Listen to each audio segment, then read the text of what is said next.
Mahiya naman kayo sa inyong kapwa Pilipino. Binastos pa nila ako. What is the law and what Pakinggan ng proceeds of the illegal drug trade ng Duterte. You're a law enforcement, the highest law enforcement official being head of PNP. Yeah. And now you're hiding this scoundrel, this fugitive. Naniniwala ako that poverty is a side effect. Drugs is a side effect. And there's a bigger context about all of this. Politika. Correct.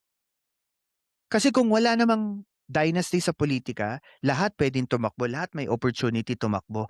Eh do we have equal opportunity? Yeah. You know, ang tawag dito, nakikita natin yung lumalaking gap ng mga mayayaman at mahihirap sa Pilipinas. Every year, nakikita natin yan. Natin yung mga patronage system sa politika, yung MAIFIF, di ba? Yung medical assistance, my gosh, hindi mo binoto yung kongresista o yung senador, eh maaaring hindi ka pa mabigyan ng medical assistance. So, hindi ka kasama sa...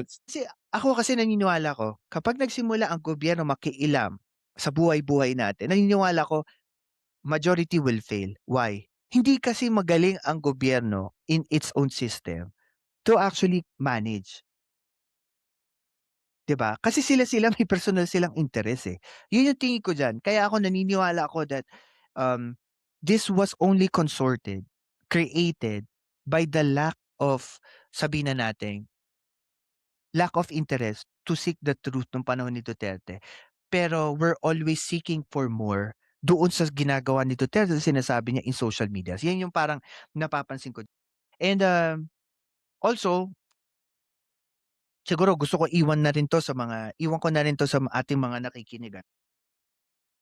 Ano ba talaga usapan natin dito? Usapan ba natin dito yung sistema, yung platform, polisiya ng isang nakaupong presidente? O ang pinag-uusapan natin sa ICC, yung mga nawalang magulang, kapatid, anak, na hindi na kahit kailan makikita ng kanilang pamilya? Ano ba mas matimbang? Yung isang dating... Sige, sorry.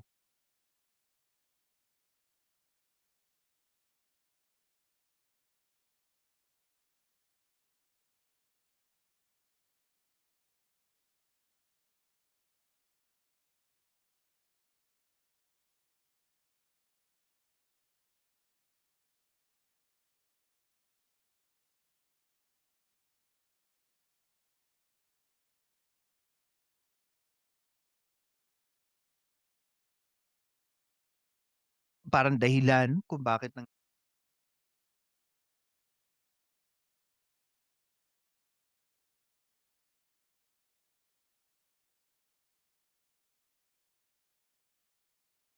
No?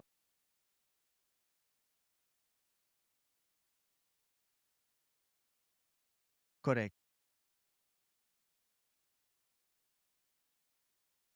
Yes.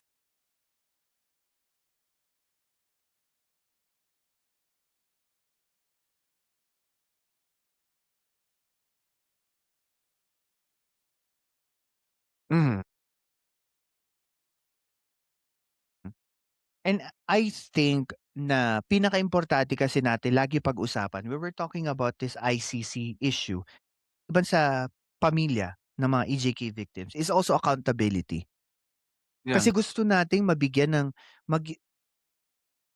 ng caution yung mga tatakbo para sa susunod na halalan o kahit yung presidente natin, Bongbong Marcos, na hindi po pwedeng kara-karaka kung anong gusto mong sasabihin mo in public.